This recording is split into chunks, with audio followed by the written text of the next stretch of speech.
সান টুকটুকে লাল গামছা দিয়া বাঁধেন আমার জান।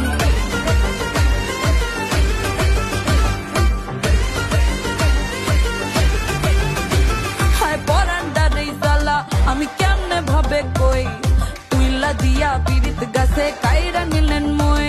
ও বন্ধু শোনেন না একটু সোহাগ কইরা যান, টুকটুকে লাল গামছা দিয়া বাঁধেন আমার জান। হায় পরান্ডার এই জ্বালা আমি কেমনে ভাবে কই, তুইলা দিয়া